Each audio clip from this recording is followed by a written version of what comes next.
sou o professor Carlos e hoje eu vou falar para vocês sobre conhecimento científico, parte 2. Bem, o conhecimento científico, ele é factual, ou seja, ele é baseado em fatos. E a pergunta que eu faço é, será que fato e verdade é a mesma coisa? Eu costumo lembrar daqueles filmes que são biográficos, né, que contam a história de alguém e aparece assim, baseado em fatos reais. Olha, se é fato, é real. Mas o que é o real? Será que fato é igual verdade? Verdade é aquilo que a gente pode ver ou verdade é aquilo que a gente pode comprovar? Onde é que está a verdade nisso? Para mim poder provar essa tese, eu queria lembrar que até hoje existem pessoas que acham que a Terra é plana. Até hoje tem pessoas que consideram isso. Eu não vou entrar nesse mérito, mas eu vou dizer que há muito tempo atrás se descobriu que a Terra não era plana. E não foi na época das grandes navegações. Tá? Vou contar uma história que tem muito a ver com o desenvolvimento da ciência, que é a história da Biblioteca de Alexandria. Alexandria era a maior cidade do Egito. Ela recebeu esse nome porque o Egito, naquela época, ele era dominado pelos persas, né, pelo imperador Dario, e Alexandre o Grande entra triunfal no Egito, expulsa, né, os persas, e em homenagem a ele, a cidade de Alexandria, ela é construída, inclusive nessa cidade de Alexandria, que era o maior porto do Egito e é até hoje, teve várias construções imponentes, como por exemplo o Farol de Alexandria, que era uma das maravilhas do mundo, o Colosso de Rhodes, que também é uma das maravilhas do mundo, e para mim o maior tesouro da humanidade, que é a Biblioteca de Alexandria. A ideia da Biblioteca de Alexandria começou com o próprio Alexandre o Grande, influenciado pelo seu professor, que foi o filósofo grego Aristóteles. Mas ela foi construída mesmo pelo seu sucessor, que era o Ptolomeu I Sóter. E ela foi fundada aproximadamente no ano 280 a.C., né? Que é século III a.C., e ela foi desenvolvida depois pelo seu filho, que era médico, que era o Ptolomeu II Filadelfo. Nessa época, o Egito tinha muitas colônias gregas, e o terceiro diretor da Biblioteca de Alexandria era um grego chamado Eratóstenes. Gente, o cara não era pouca coisa, não. Né? O cara, ele era astrônomo, matemático, historiador, geógrafo, crítico de teatro e filósofo. Era muita coisa, né? E a Biblioteca de Alexandria, embora chame biblioteca, esse não é um nome muito adequado, porque nessa época não havia livros. O que havia eram rolos de pergaminhos ou papiro. Papiro é um papel rudimentar, feito de uma planta, e pergaminho geralmente era feito de pele de animais curtidas, né, no sol, e você escrevia num pergaminho com tintas à base de vegetais. Bem, o nome biblioteca também não é um nome adequado, porque muitos historiadores consideram que a Biblioteca de Alexandria foi o primeiro modelo de universidade do mundo. Era um local que tinha, além desse acervo de rolos e pergaminhos, que estava sempre aumentando. Como é que aumentava? É que toda vez que um navio parava no porto de Alexandria, ele era revistado em busca de papiros, pergaminhos, mapas. E quando esses eram encontrados, eles eram confiscados temporariamente para poderem ser copiados e depois devolvidos. E dessa maneira o acervo estava sempre aumentando, porque era a busca de conhecimento. E todos os profissionais pesquisadores da biblioteca eram membros assalariados da corte de Ptolomeu. Isso é importante, ele dava valor ao conhecimento e à busca do conhecimento. E uma coisa que aconteceu interessante é que, além de ter esse grande acervo, lá também tinha laboratórios, por exemplo, para dissecação de animais, inclusive de seres humanos, porque quando, por exemplo, morria alguém na guerra, soldados inimigos, eles levavam esses corpos para serem utilizados, né, na dissecação. Lá não havia, nesse centro, né, de Alexandria, na Biblioteca de Alexandria, não havia um problema ético em relação a isso. E a medicina deu grandes saltos graças, né, a essa possibilidade de dissecação de corpos humanos. Lá também tinha locais para observações astronômicas, tinha jardins com plantas exóticas, né? Jardim botânico, tinha zoológicos também com animais exóticos, tinha uma academia para debate dos sábios, ou seja, é um local em que o conhecimento transpirava a todo momento. E um belo dia, Eratóstenes estava lá lendo um papiro que assegurava que na região de Siena, próximo ao delta do rio Nilo, durante o solstício de verão, que era o dia mais longo, né, do ano, duas varetas colocadas, né, no chão, na vertical, quando o sol estava a pino, não produziam sombra. Bem, ele era uma pessoa muito curiosa. E a primeira coisa que ele fez foi fazer o teste. Ele esperou o próximo solstício de verão, chegou lá no quintal da biblioteca, fincou duas estacas e verificou que quando o sol estava a pino, né, no ponto mais alto, as estacas tinham sombra. Ou seja, né, nada daquilo que ele tinha lido no papiro. Bem, qualquer outra pessoa poderia pensar, não, deve ser mentira, mas ele não era qualquer pessoa, ele era um curioso, era um pesquisador, investigador. Então, o que ele fez? Ele alugou um homem para poder ir lá na região de Siena, onde foi feita a experiência, para poder fazer de novo essa experiência no próximo solstício de verão. Então, ele até pediu para essa pessoa, quando fosse para esse lugar, ela contasse quantos passos que ela ia dar. Ela pediu para anotar isso, né? Naquele tempo a medida era em côvados. Côvados é a distância do antebraço até a ponta do dedo, que dá mais ou menos 45 centímetros. No meu caso dá mais de meio metro, né? Mas essa medida era a medida do rei na época, né? O Alexandre o Grande. O Alexandre era grande só nos feitos, né? Em tamanho ele era pequenininho. Bem, e o que aconteceu, né? Essa cidade ficava mais ou menos 800 quilômetros de distância. O cara chegou lá, né, no próximo solstício de verão, fez a experiência, colocou as estacas lá e verificou que quando o sol estava a pino, no ponto mais alto, as estacas não tinham sombra. Aí ele ficou com dois dados diferentes. Olha, por que que em Siena, né, vamos colocar aqui,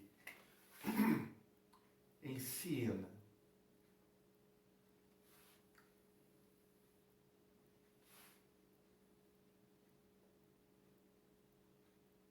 ângulo reto, estaca. Por que que em Siena, quando o sol batia a pino, né? Aqui está o raio solar, os raios solares. Toda vez que eu tenho uma fonte de luz muito distante de local, considera-se que os raios chegam até o lugar que você está paralelos. Bem, todo mundo sabia naquela época que a Terra era plana, porque essa era a impressão que dava quando se olhava para o mundo. Quando você olha para o mundo até hoje, a impressão que você tem é que a Terra é plana. Então ele achou estranho, né? Porque se a Terra fosse plana, aqui estando Siena e aqui estando Alexandria, e aqui eu vou ter uma outra estaca, ângulo reto, raios paralelos, né? O Sol era considerado uma fonte de luz muito distante e muito grande, né? Eles achavam que talvez fosse maior que a própria península do Peloponeso. Depois teve um astrônomo que calculou que o tamanho do Sol era muito maior que o da Terra. Astrônomo daquela época, né? Então, olha só, se isso era verdade, né? Se aqui tinha sombra e aqui não tinha sombra, então a Terra não era plana. Mas como ele descobriu isso? ele começou a perceber, né, os navios naquela época, eles não faziam comércio navegando em alto mar. Eles faziam navegação de cabotagem margeando a costa. Mas quando o navio começava a ficar distante da costa, ele já começava a perceber que o navio parecia que começava a diminuir de tamanho mais do que a distância, começava a baixar. Então ele imaginou que talvez a Terra fosse esférica, mas era uma esfera tão grande, mas tão grande, que você imaginava que fosse plana e que não fosse esférica. Então o que ele fez? Ele refez o desenho. Ele pegou,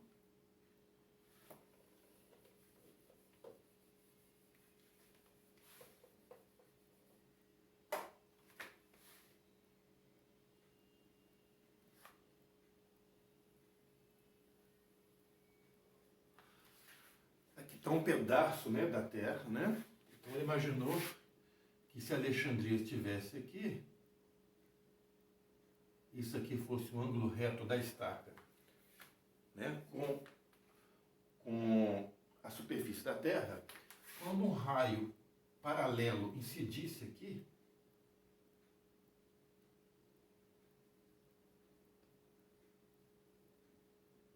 em Alexandria, iria criar essa sombra aqui, ó. Bem, o que ele fez? Ele fez um cálculo matemático baseado em geometria, que já era amplamente conhecida naquela época, desde Tales de Mileto, que os egípcios tinham uma matemática muito avançada. Ele prolongou essa estaca, prolongou essa estaca, e as duas estacas prolongadas, elas vão se encontrar no centro da Terra. Ele verificou, continuou esse raio aqui, e esse raio aqui é paralelo a esse. Então, quando eu tenho duas retas paralelas cortadas por um transversal, esse ângulo aqui é igual a esse ângulo aqui. E esse ângulo ele mediu, era um ângulo de 7 graus. Como ele sabia essa distância aqui, que ele pediu para o cara, né, medir lá, essa distância deu aproximadamente 1.800 côvados, que dá hoje 800 quilômetros, ele calculou que o raio da Terra era, naquela época, passando para quilômetros, algo aproximado de 3.200 quilômetros, mais ou menos. Gente, olha só. Hoje, o raio da Terra calculado, né, por interferômetro a laser e tudo, é de 3.288,8 quilômetros, raio médio da Terra. Então, ele não só descobriu que a Terra é redonda, como foi a primeira pessoa do mundo a ter noção do tamanho da Terra. Ele calculou o raio da Terra no século 3 a.C., com um erro inferior a 3%. Isso é um feito notável. E não foi só esse feito. Existem registros que mostram, né, que houve muitos progressos na Biblioteca de Alexandria, né?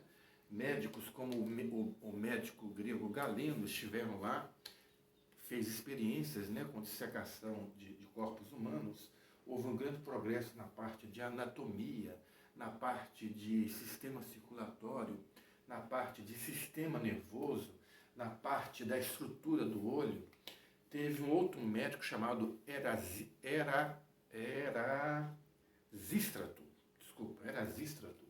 Ele foi um dos primeiros médicos a criar regime alimentar. Ele também deixou registros mostrando como era o funcionamento do coração e do pulmão. Teve astrônomos como por exemplo, Aristarcos de Samos. Ele foi a primeira pessoa, o primeiro astrônomo que propôs uma teoria heliocêntrica, colocando o Sol como centro do universo e não a Terra. E com base nisso ele conseguiu provar, por exemplo, que se podia prever eclipses solares e lunares com muita precisão. Teve um outro astrônomo chamado Hiparco, que aproveitou um desses eclipses e calculou a distância do Sol até a Terra, a distância da Terra até a Lua, calculou o tamanho aproximado do Sol e da Lua com exatidão surpreendente. Então, quer dizer, a Biblioteca de Alexandria foi uma coisa fantástica e foi uma coisa que foi perdida, infelizmente. Ela foi fundada no ano 280 a.C., no ano de 47 a.C., ela sofreu o primeiro incêndio quando os romanos invadiram o Egito. Nessa época, César ficou apaixonado por Cleópatra e quando ele saiu de Alexandria, como uma maneira de, como é que eu vou dizer assim, compensar a perda de acervo que a biblioteca teve, ele doou para a Biblioteca de Alexandria cerca de 200 mil pergaminhos da Biblioteca de Pérgamo, né? Pérgamo hoje fica na região da Turquia. No ano de 269 d.C., a biblioteca sofreu mais um incêndio, não se sabe o motivo. No ano de 415 d.C., a biblioteca foi quase destruída por incitação de monges cristãos que consideravam que ali era um centro de heresia.